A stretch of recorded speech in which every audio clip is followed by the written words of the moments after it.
Only forensic ల్యాబ్లో జరిగిన అగ్ని ప్రమాదము బీఆర్ఎస్ పార్టీకి సంబంధించిన వాళ్ళే చేసిర్రు. కావాలని ఫోన్ ట్యాపింగ్ కేసు కావచ్చు, కాళేశ్వరం కేసు సంబంధించినటువంటి ఆధారాలు అందులో ఉన్నాయి.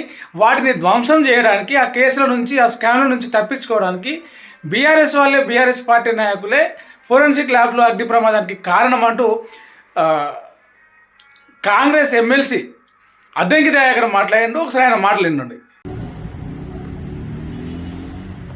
ఫోరెన్సిక్ ల్యాబ్ అగ్ని ప్రమాదం విషయంలో అనుమానాలను రేకెత్తించే విధంగా బీఆర్ఎస్ నాయకులు మాట్లాడుతుండడం అనేది అవివేకం.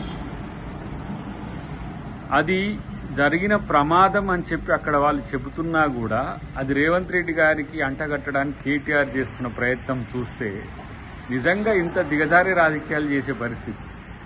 ఫోరెన్సిక్ ల్యాబ్ అనేది తెలంగాణ శాఖ అయినా కూడా అది సెంట్రల్ కంట్రోల్లో ఉండే వ్యవస్థ. మీరు చేసిన దరిద్రాలన్నీ కూడా దాంట్లోనే ఉంటాయి.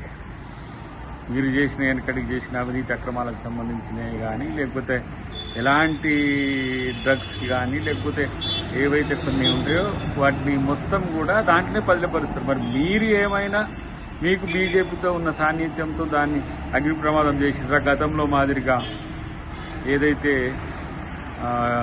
వీడియో టేపులు, ఆడియో టేపులు ఇవన్నీ కూడా ఒక స్పెషల్ పరికరాలతో చేసి దగ్ధం చేసి మూసిల బారేసినట్టు ఇప్పుడు ఈ దగ్ధం కూడా మీరే ప్లాన్ చేసి మళ్ళీ అది రేవంత్ రెడ్డి గారి మీదకి వచ్చేటట్టుగా చేస్తున్నారా ఏంటి అనేది మీరే ముందుగా స్పందిస్తున్నారు.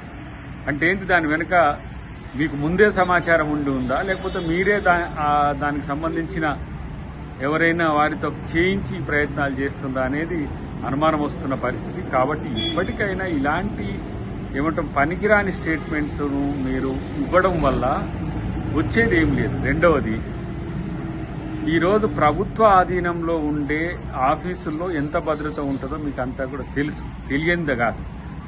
ఉత్తపుణ్యానికి రాజకీయాల కోసం దీన్ని రాజకీయం కొరకు వాడుకుందాం, దీన్ని ఏదో ఓటుకు నోటు కోసం వాడుకుందాం అని అంటే మీ దరిద్రాలన్నీ దాంట్లో పాడుపడ్డాయి కాబట్టి వాటిని ఏమైనా దగ్ధం చేసిండ్రో అది మీరు ఆత్మపరిశీలన చేసుకోవాల్సిన అవసరం ఉంది. ఆ అవసరం, ఆ అగత్యం రేవంత్ రెడ్డి గారికి రాదు. ఎందుకంటే ఆ విషయంలో దొంగతనం చేసింది బీఆర్ఎస్ ప్రభుత్వం, ఆ విషయంలో దొంగతనం చేసింది మీరు అని తేలుతారనే ఇంతవరకు ఆ కేసు విషయంలో మీకు స్పష్టత లేదు. కాబట్టి దాన్ని మళ్లీ తెర మీదకి తెచ్చి ఈ ఎన్నికల సందర్భంగా ఏదో పొలిటికల్ గెయిన్ చేయాలని చూసినా ఎవరు పట్టించుకోరనే విషయం గమనిస్తే మంచిది.